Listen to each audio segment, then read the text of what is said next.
Hi class, this short video is going to give you a background for molecular compounds, and those are compounds that are bonded covalently. So molecular is another term used for covalent bonding. So whenever you hear molecular, you need to start thinking covalent. Just like the word molecule is the representative particle for a compound with a covalent bond. So the image you see below is a diagram of what a covalent bond really is. So in this one, the yellow atom has 1, 2, 3, 4, 5, 6, 7 valence electrons. Think of this like something like chlorine. And the green atom also has 1, 2, 3, 4, 5, 6, 7. So imagine two chlorine atoms are bonding. Both chlorines are nonmetals. So how do they bond? The valence electron shells overlap, and then the electron from one atom gets attracted to the nucleus of the other atom. And the same thing happens with the other electron in the overlap. Now, the more that these two orbitals overlap, the stronger the chemical bond can be. So we're going to see that there's different types of covalent bonds: single, double, and triple bonding. When you have two electrons in the overlap, that is considered to be a single bond. So you can see that the yellow atom on the left is sharing an electron with the green atom on the right, and the green atom is doing the same. Why do they share? When they end up sharing, you can see that both elements now have 1, 2, 3, 4, 5, 6, 7, 8 valence electrons, and therefore they are satisfying the octet rule. So even though this is different than ionic in the way that the electrons are used, they still end up acting like noble gases.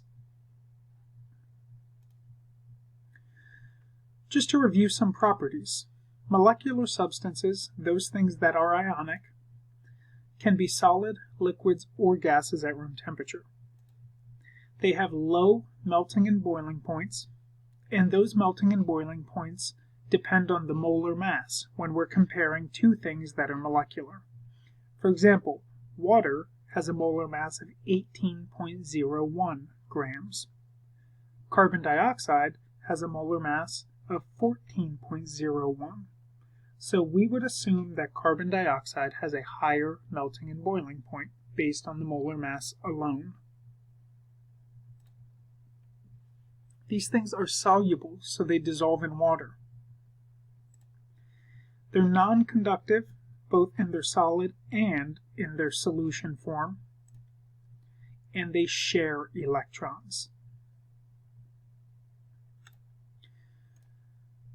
Now, one big difference between molecular and ionic. In ionic, after we perform the crisscross rule, we have to reduce if possible.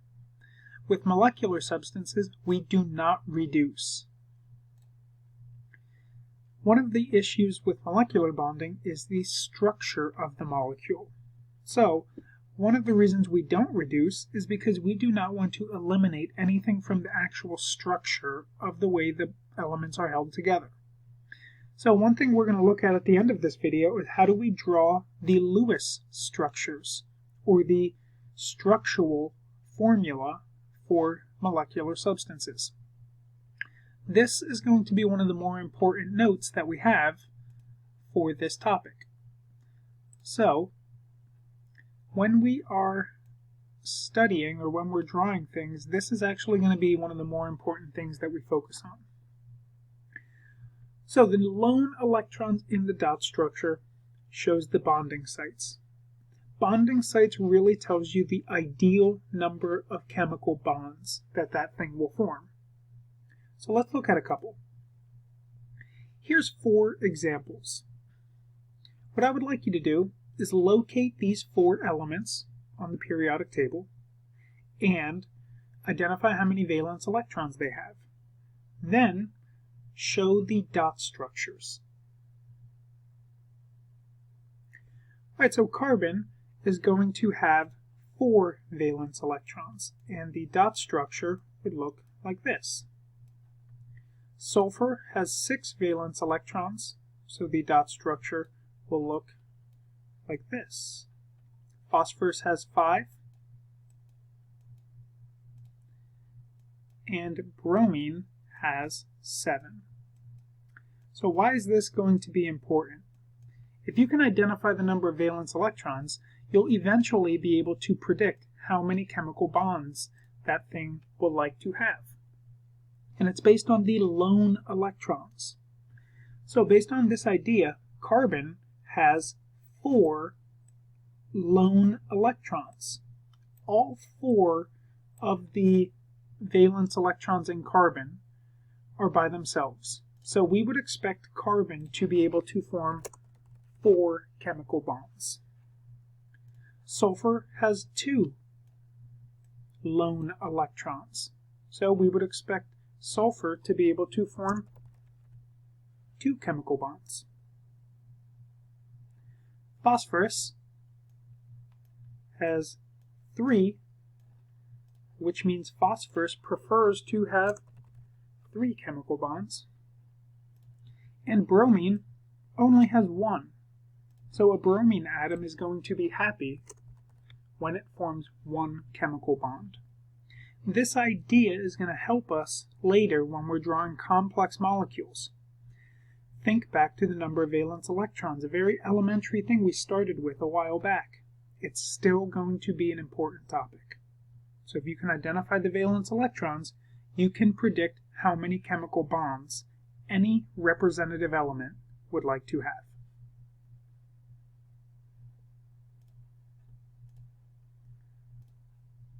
So drawing the structural formulas then. When we are looking at the structural formula, we have to show the actual bonds that are happening. So the first thing we're going to look at are single bonds. And a single bond is when 2 atoms share 2 electrons. This would be like the diagram we saw in the very beginning of this presentation.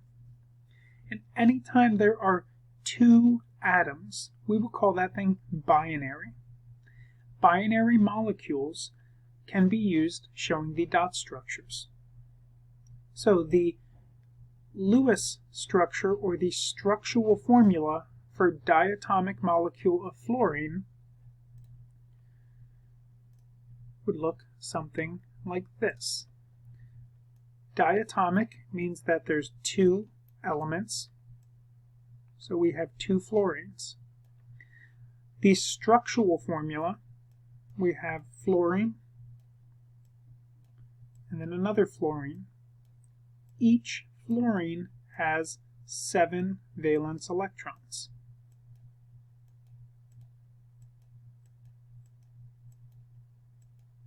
Now we're just going to draw it so that the lone electrons are pointing towards each other. This is going to show us where the chemical bond is actually going to happen. So when the 2 fluorines bond together, there's overlap between these lone electrons. So remember, overlap is the key to a covalent bond. So you can think of these things kind of like this diagram, where we have 2 electrons in the shared space. And when both fluorines share 1 electron with each other, now they have 2, 4, 6, 8. Fluorine is now acting like the element neon. And the fluorine on the right, 2, 4, 6, 8. Now the way that we show this in a structural formula is we just show the dashed line. So this would be a Lewis structure, or a structural formula for diatomic fluorine. Now, one of the vocab words that you can see down at the bottom, a lone pair or an unshared pair. A lone pair is a pair of electrons that is not shared between the atoms. So therefore, we have lone pairs on each of these fluorines. So this molecule has 1 single bond, because there's 2 electrons shared, and 3 lone pairs on each of the fluorine atoms. And this would be a Lewis structure, or a structural formula for diatomic fluorine. Anytime you just have 2 single elements by themselves, we can draw the dot structures and connect the lone dots.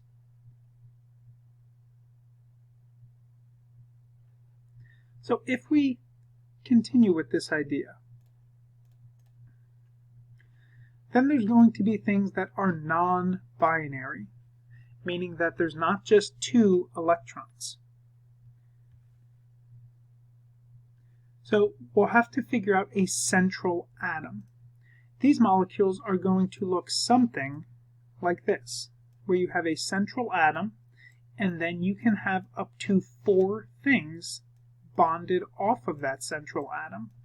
For now, we'll just put an X instead of an actual element. So we'll have to pick which is going to be our central atom. And the central atom is typically going to be the least electronegative atom. Now, carbon is the best choice for a central atom. And the reason for that, if we remember back, carbon has the ability to form 4 chemical bonds because it has 4 valence electrons. So therefore, it can share very easily. Hydrogen, on the other hand, only has 1 valence electron. So therefore, it's only going to want 1 chemical bond. So that means hydrogen is going to be a very, very bad atom at sharing, and therefore it is not going to be the central atom in a Lewis structure. The next thing you would have to do after you select your central atom is to look at the total number of valence electrons for everything. You're then going to start to connect these by single bonds. Once you connect everything, you've created a molecule. Then we have to start to use up the valence electrons. So we're going to start to build our molecule. We're going to start by filling the structure with the outer elements first. Then we're going to place any leftover electrons on the central atom. Let's take a look at what this would look like.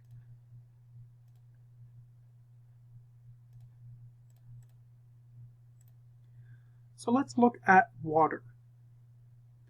Water has a chemical formula of H2O. So given this information, there's more than 2 atoms. There's actually 3. So we have to figure out what would be the central atom. If you look back at your rules, we said hydrogen will never be the central atom, so therefore oxygen must be. Then we need to count all of the valence electrons for everything. So each hydrogen has 1 valence electron, so there's going to be 2 that come from the hydrogens. And there's only 1 oxygen. Oxygen has 6 valence electrons. So we have a total of 8 valence electrons that we can show in this diagram. The next step is we have to connect atoms with a single bond. The important thing to remember is that a single bond is made up of 2 electrons.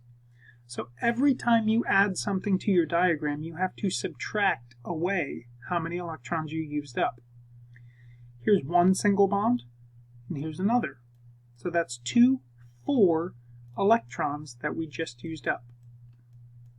So we have 4 electrons left over. Now we would start to fill the outer atoms with electrons. However, hydrogen, remember, it only likes to form 1 chemical bond. So the hydrogen is done. It already has 1 chemical bond. So where else could we put these 4 electrons? The only other place we could place them is on the central atom. So we're going to place them on the central atom as lone pairs. Now, the orientation of these molecules does not matter. Top, bottom, left, or right, you can attach these things however you would like to. The important thing is that your final structure has a central oxygen with 2 bonded hydrogens and 2 lone pairs. So that way, we've used up all of the electrons.